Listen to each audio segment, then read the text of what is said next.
die iranische Mathematikerin Miriam mir sagt.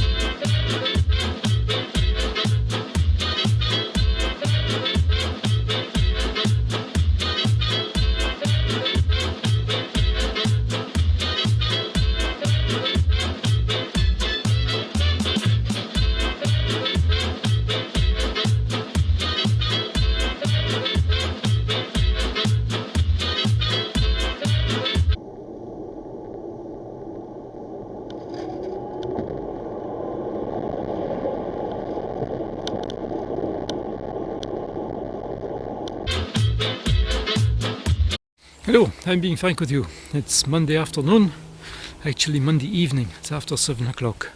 And I've just got home after a busy day at work. And the sun has been shining all day. Temperature in the car has been pretty horrendous at times. Thank goodness for air conditioning. I'm out in the garden just wandering around, seeing what there is to see. I was talking to someone today and sorry, the noise in the background is one of these little planes going over. In front of me is a buddleia, and usually it is called a butterfly bush, and usually it is covered in butterflies. The thing I'm disappointed about is that it's not covered in bees. And I was talking to someone today and we were comparing notes about the fact that there are so few bees around at the moment. I mean, this bush is big. I mean, it's, I don't know, 8-9 feet high and 6 feet across. And I think maybe there's one bee there. One honeybee. Well, I don't think the planet's going to survive with one honeybee doing all the work. I was watching a TV program the other night. The old lady in the program, it was a non-fiction, and she had lost her husband. It's very disappointing, very sad for her. And she was going a little bit crazy, and she was talking and rambling, and a bit like I do myself, I know. One of the things that she said was, and I think this is a true statistic, if the bees all die, then we as a human race have only 4 years left. I think maybe there are some measures that could maybe be taken that would substitute for the bees. I know that in the United States the military defense contractor DARPA produces these tiny little insects which are like drones, and they have cameras fitted to the front of them. Well, maybe they could be repurposed and they could be turned into pollinators.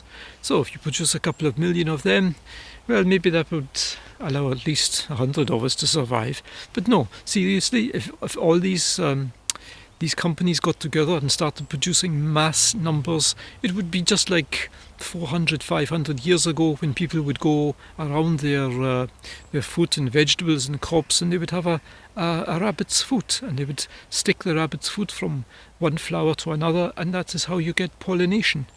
I'm going blind with the sun out here. It is so bright. I'm not complaining. It's nice to see it. I don't think this weather is going to hold out for the whole week. Today is nice, tomorrow's supposed to be better, but then Wednesday, Thursday, I think it changes again, and we will be back to rain. It's not been the greatest of summer, but then again, it has not been the worst summer either. I need to get my things from the car and put them in the house. As I'm wandering around to the front of the house, I let you see the roof. I don't know if I let you see it last week, but I tell you, it is exactly the same as it was then. Absolutely nothing has changed. I don't know what these guys are doing. I think maybe they've all gone on holiday to some island in the Mediterranean. God, I pay them enough money. It'd be nice if they actually did the work on the roof. I don't want still to be sitting like this when it's October or December. I don't want it to be like this at Christmas again. And another thing, while I'm ranting and moaning, I cleaned this front bumper of the car with polish yesterday. It was absolutely perfect. There was not a spot on it. Now look at all the bugs. Again, the guy I was talking to today, he said, I don't think there are many bugs either. No bees, no bugs. He said, usually by this time of the year, we're having to clean the windscreen 2 times a day because it's getting covered in bugs. But no, it's not so bad. I said, they're probably all down the front of your car the way they are with mine. It was a crazy day of people driving the wrong way down one-way streets and conversations about the lack of bees. But the day ended well because we had steak pie for dinner. It's not often we have steak pie. It was just one from the shops, but it was really nice. And now it's coming up for midnight, so time for bed. Bis zum nächsten Mal. Tschüss.